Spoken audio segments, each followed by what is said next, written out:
Le cinéma français a toujours été une fabrique de mythes. De regards inoubliables et de visages qui traversent le temps sans jamais perdre leur pouvoir de fascination. Depuis les années 1950 jusqu'à aujourd'hui, certaines stars masculines ont imposé une présence si forte qu'elles sont devenues bien plus que de simples acteurs. De véritables symboles de beauté, de mystère et de désir. Ils ont fait rêver des générations entières, ont inspiré des cinéastes, des artistes, des écrivains, et ont parfois vécu des destins aussi intenses que leur rôle à l'écran. Dans cette vidéo, nous allons plonger dans l'univers de 5 acteurs français dont le charme a bouleversé le public et redéfini l'image de l'homme au cinéma. Derrière leur sourire, leur silence ou leur regard brûlant, se cachent des histoires de gloire fulgurante, de passions secrètes et parfois de blessures profondes. Préparez-vous à redécouvrir ces icônes comme vous ne les avez jamais vues. Alain Delon. Alain Delon n'a pas seulement été un acteur.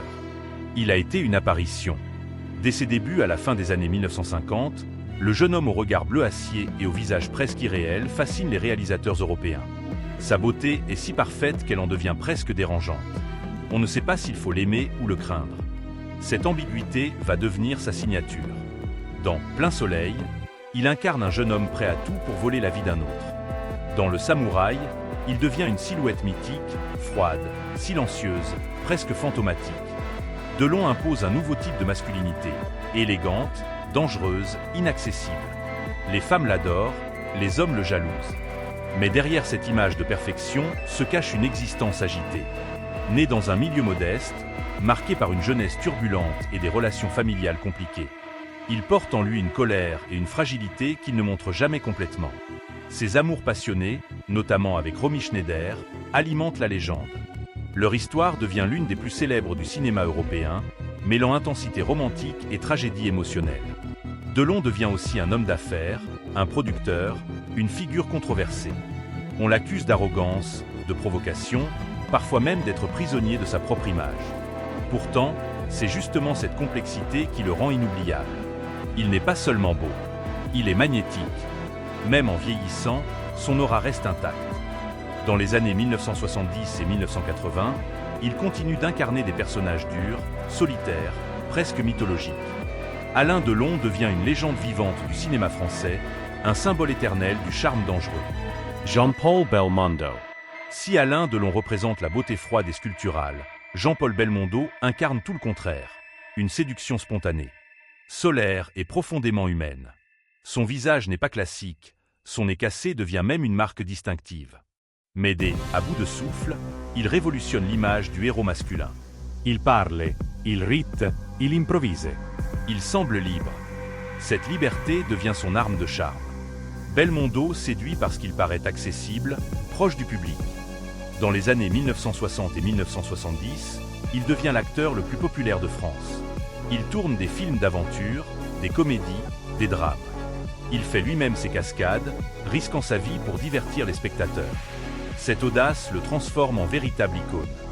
Mais derrière cette image de casse-cou charmeur, Belmondo est aussi un homme sensible, profondément attaché à son métier. Formé au théâtre, admirateur des grands comédiens classiques, il possède une palette émotionnelle immense. Ses relations sentimentales, souvent médiatisées, nourrissent son statut de séducteur national. Pourtant, il ne se prend jamais totalement au sérieux. Son rire, son énergie et sa générosité deviennent sa signature. Dans les années 1990, un accident vasculaire cérébral ralentit sa carrière, mais renforce encore l'amour du public. Belmondo n'est pas seulement une star. Il est une part du cœur français. Gérard Philippe. Gérard Philippe est peut-être l'exemple le plus pur du mythe romantique au cinéma français. Avec ses traits délicats, son regard intense et sa voix douce, il incarne une beauté presque poétique. Dans les années 1940 et 1950, il devient l'idole absolue. Son rôle dans Fanfan la Tulipe le transforme en héros national. Il est jeune, élégant, courageux. Il semble sortir d'un conte. Contrairement à d'autres stars, Gérard Philippe reste profondément attaché au théâtre. Il travaille avec des metteurs en scène exigeants, refuse parfois des rôles trop commerciaux.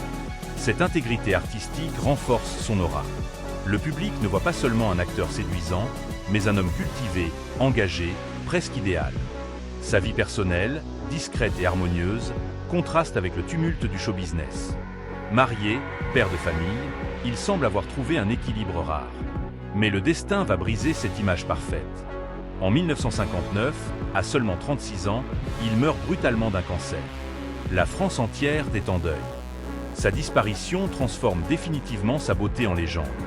Gérard Philipe devient un symbole de jeunesse éternelle, figé dans la mémoire collective comme l'acteur qui n'a jamais eu le temps de vieillir. Patrick De Waer. Patrick De Waer représente une autre forme de séduction, celle du feu intérieur. Dans les années 1970, il impose une présence nerveuse, imprévisible, presque explosive. Son visage est beau, mais marqué par une intensité émotionnelle permanente. Dans Les Valseuses, il choque, fascine, dérange. Il incarne une génération perdue, en quête de sens et de liberté. Contrairement aux stars glamour, De Waer ne cherche pas à plaire. Il cherche la vérité. Cette authenticité bouleverse le public. Sur les plateaux, il est réputé difficile, passionné, excessif. Dans sa vie privée, il connaît des ruptures, des déceptions, des blessures profondes. Le succès ne suffit pas à calmer ses démons. Pourtant, il tourne des films majeurs, livre des performances bouleversantes, devient l'un des acteurs les plus respectés de sa génération. Son charme repose justement sur cette fragilité. On sent qu'il peut tout donner, tout perdre à chaque instant. En 1982, à seulement 35 ans, il met fin à ses jours. Ce geste tragique transforme son image en mythe sombre. Patrick De Waer reste l'icône d'un talent brûlant consumé trop tôt. Jean Marais. Jean Marais incarne la noblesse et la beauté héroïque du cinéma français classique. Protégé et muse de Jean Cocteau, il devient une figure incontournable des années 1940 et 1950. Son visage sculpté, son regard intense et sa silhouette athlétique en font un acteur idéal pour les rôles mythologiques et romantiques. Dans La Belle et la Bête, il impressionne autant qu'il émeut. Il peut être prince, monstre, chevalier. Sa capacité à se transformer fascine les spectateurs. Mais Jean Marais est aussi un homme d'une grande discipline. Cascadeur, sportif, artiste complet, il refuse les doublures et s'implique physiquement dans ses rôles. Cette exigence renforce son image de héros authentique. Sa relation artistique et personnelle avec Cocteau nourrit une légende faite d'admiration, de création et de mystère. Alors que le cinéma évolue vers plus de réalisme, Marais voit sa popularité diminuer, mais il continue de travailler, au théâtre, à la télévision, dans la sculpture. Il devient une figure respectée, presque mythique. Sa beauté ne disparaît pas, elle se transforme en élégance intemporelle. Jean Marais reste l'un des derniers grands princes du cinéma français. Gérard Depardieu. Avant de devenir une figure monumentale du cinéma français, Gérard Depardieu était un jeune homme d'une beauté brute, presque animale. Dans les années 1970, il surgit à l'écran comme une force de la nature. Son regard sombre, sa voix grave et son énergie incontrôlable fascinent immédiatement. Contrairement aux acteurs élégants et sophistiqués de la génération précédente, Depardieu apporte une sensualité terrienne, instinctive. Dans Les Valseuses, aux côtés de Patrick De Waer, il incarne une jeunesse provocante, libre et dangereuse. Le public découvre un acteur capable d'être à la fois violent et tendre, insolent et profondément vulnérable. Cette dualité devient sa marque. Très vite, il prouve qu'il peut tout jouer. Des rôles dramatiques intenses comme dans Le Dernier Métro. Des personnages historiques grandioses comme dans Cyrano de Bergerac, ou encore des comédies populaires qui le rendent incontournable. Mais la célébrité transforme aussi son image. Son physique change, sa silhouette s'impose différemment. Certains critiques parlent d'une métamorphose symbolique, celle d'un Apollon sauvage devenu titan du cinéma. Sa vie personnelle tumultueuse, ses excès, ses prises de position controversées alimentent le mythe. Pourtant, malgré les scandales et les transformations, Depardieu conserve quelque chose d'unique. Une présence magnétique qui dépasse la simple question de la beauté. Il devient une incarnation du cinéma lui-même, une légende vivante capable d'émouvoir, de choquer et de fasciner simultanément. Vincent Perez. Dans les années 1990, alors que le cinéma français cherche de nouvelles figures de séduction, Vincent Perez apparaît comme un héritier moderne du romantisme. Son visage fin, ses yeux sombres et son allure élégante séduisent immédiatement les réalisateurs et le public. Dans Indochine, il incarne un jeune officier passionné et idéaliste, révélant une intensité émotionnelle rare. Mais c'est surtout avec La Reine Margot qu'il devient une icône internationale. Son personnage, à la fois courageux et tragique, renforce son image de héros romantique prêt à mourir par amour. Pérez possède un charme différent de ses prédécesseurs. Il est moins provocateur, moins brutal. Il séduit par la douceur, par une certaine mélancolie. Sa carrière oscille entre cinéma d'auteur et production grand public, entre la France et Hollywood. Cette mobilité nourrit son aura cosmopolite. Dans sa vie privée, il reste discret, presque mystérieux, ce qui renforce encore son pouvoir de fascination. Certains critiques voient en lui le dernier grand amant du cinéma français classique. Pourtant, il refuse d'être enfermé dans cette image. Il devient réalisateur, photographe, explorant d'autres formes d'expression artistique. Vincent Pérez incarne ainsi une beauté en mouvement, une élégance qui évolue avec le temps sans jamais disparaître complètement. Guillaume Canet. Guillaume Canet représente une nouvelle génération d'acteurs français séduisants mais profondément ancrés dans la réalité. Son charme ne repose pas sur une perfection physique spectaculaire, mais sur une authenticité moderne. Dans les années 2000, il s'impose comme un visage familier, proche du public. Ses rôles dans des drames romantiques ou des films psychologiques révèlent une sensibilité qui contraste avec les héros virils du passé. Mais Canet ne se contente pas d'être acteur.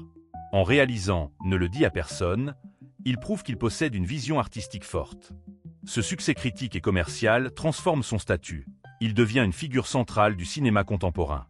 Sa relation médiatisée avec Marion Cotillard alimente aussi la curiosité du public. Ensemble, ils incarnent un couple moderne, talentueux et glamour. Pourtant, Guillaume Canet reste marqué par une certaine modestie. Il parle ouvertement de ses doutes, de ses peurs, de la pression du succès. Cette sincérité renforce son capital sympathie. Il séduit moins par mystère que par transparence. Dans un monde où les stars semblent souvent inaccessibles, Canet apparaît comme un homme réel, complexe, parfois fragile. Cette humanité devient sa plus grande force de séduction. Lewis Carroll. Avec Louis Garrel, la beauté masculine française entre dans une dimension plus intellectuelle et artistique. Fils de réalisateur, il grandit dans un univers de cinéma d'auteur et développe très tôt une aura particulière.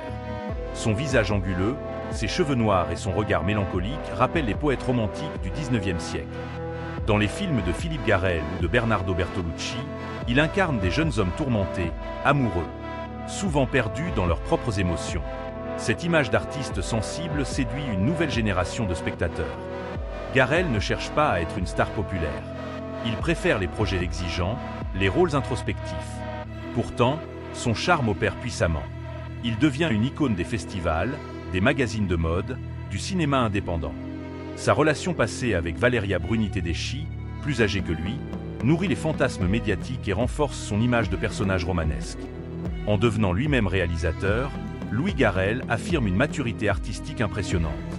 Il incarne une beauté cérébrale, presque littéraire, qui tranche avec les figures masculines plus physiques du passé. Chez lui, la séduction passe par les mots, les silences, les regards. Gaspard Ulliel. Gaspard Ulliel a représenté l'une des dernières grandes incarnations du charme mystérieux au cinéma français. Avec sa cicatrice discrète sur la joue et son sourire énigmatique, il possédait une beauté immédiatement reconnaissable.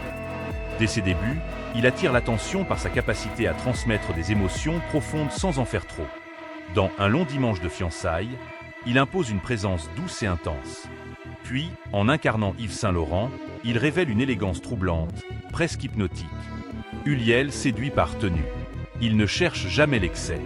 Son jeu minimaliste crée une proximité intime avec le spectateur. Sa carrière internationale, notamment dans la mode et le cinéma étranger, renforce son statut d'icône globale. Pourtant, il reste discret, protégeant sa vie privée avec détermination. Cette distance nourrit encore davantage la fascination. Beaucoup voient en lui un acteur capable de devenir une légende comparable aux grands noms du passé. Sa disparition brutale choque profondément le public et le monde du cinéma. Elle fige son image dans une jeunesse éternelle, transformant son charme en souvenir douloureux mais lumineux. Gaspard Ulliel devient ainsi l'un des symboles les plus émouvants de la beauté fragile et du destin imprévisible des stars. Ainsi se referme ce voyage à travers les visages, les regards et les destins de ces acteurs français qui ont redéfini la séduction au cinéma. De la beauté glaciale et presque irréelle d'Alain Delon à la sensibilité mélancolique de Gaspard Ulliel, chaque époque a créé ses propres icônes. Certains ont été des héros romantiques, d'autres des rebelles brûlants ou des artistes tourmentés. Mais tous ont partagé une même capacité, captiver le public sans effort, transformer un simple silence ou un regard en moment inoubliable. Leur charme ne se limitait pas à l'apparence. Il venait de leur présence, de leurs failles, de leur passion et parfois même de leur tragédie. Le cinéma français a toujours raconté des histoires d'amour, de désir et de liberté. Et ces hommes en ont été les visages les plus marquants. Aujourd'hui encore, leurs films continuent de faire battre le cœur de nouvelles générations. Ils ne sont plus seulement des acteurs. Ils sont devenus des souvenirs collectifs, des mythes vivants ou éternellement figés dans le temps. Peut-être que la vraie beauté d'une star ne réside pas dans la perfection, mais dans la trace qu'elle laisse dans nos émotions. Et vous, parmi ces légendes, lequel vous a le plus fasciné? Dites-le en commentaire. Partagez la vidéo avec ceux qui aiment le cinéma français. Et surtout, restez avec nous pour découvrir d'autres histoires secrètes et bouleversantes sur les stars qui ont marqué le monde.